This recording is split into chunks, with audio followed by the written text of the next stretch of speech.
25 ते 40 मध्ये तुमचं वय आहे आणि जर तुम्हाला वाटत असेल की बाबा हे डायबिटीज आणि शुगर पासून लांब राहायचं असेल, हे कधीच होऊ नये, तर हे 4-5 नियम तुमच्या आयुष्यात आहे ना आजच ऍड करा. त्याआधी तुम्ही समजून घ्या की नेमकं हे डायबिटीज होतो तरी कसं. आता आपल्या शरीरात मसल्स आहे, लिव्हर आहे आणि फॅट सेल्स आहेत. ठीक आहे, समजून घ्या. जेवल्यानंतर काय होतं माहितीये का, रक्तातलं ग्लुकोज वाढतो, तेव्हा काय आपले पँक्रियास जे आहे ना स्वादुपिंडू, ते काय करतो, इन्सुलिन नावाचा हार्मोन रिलीज करतो, इन्सुलिन नावाचं सैन्य सोडून देतो की बाबा, आणि तो काय करतो शरीराच्या टिश्यूजना सिग्नल देतो की बाबा ग्लुकोजचा वापर करा आणि गरज असल्यास तो स्टोअर करून ठेवा, साचून ठेवा. आता जेव्हा शरीर इन्सुलिनच्या सिग्नलला चांगला रिस्पॉन्स देतो तेव्हा आपण काय म्हणतो, इन्सुलिन सेन्सिटिव्हिटी चांगली. हे तुम्ही शब्द खूप ऐकला असेल, इन्सुलिन सेन्सिटिव्हिटी, इन्सुलिन रेजिस्टन्स, हे तुम्ही समजून घ्या. आता इन्सुलिन रेजिस्टन्स म्हणजे काय, पण काही परिस्थितीमध्ये कसं होतं माहिती आहे का, आता हे घरचं उदाहरण देतो. आपल्या आईनं आपल्याला काही सांगितलं की आपण काय करतो, इकडून घेतो आणि तिकडून सोडून देतो. तसंच काही परिस्थिती शरीरात होते, आपल्या रक्तातच येते.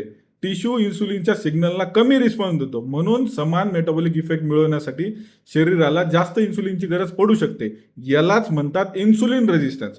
रक्तात खूप साखर वाढत राहते, दिवसेंदिवस तेच चालू आहे, शरीर म्हणतं जाऊ दे बाबा याचं रोजच आहे. या पेशा आणि या सेल्स रेजिस्टन्स होऊन जातात आणि त्याच्या रिस्पॉन्सच देत नाही.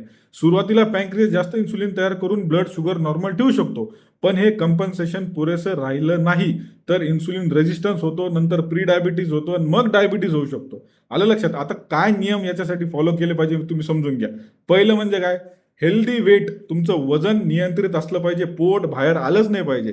दुसरं म्हणजे मसल्स, जे स्नायू मासपेशी आहेत ना, ते सक्रिय ठेवा. वॉकिंग करा, व्यायाम करा, मसल ट्रेनिंग करा.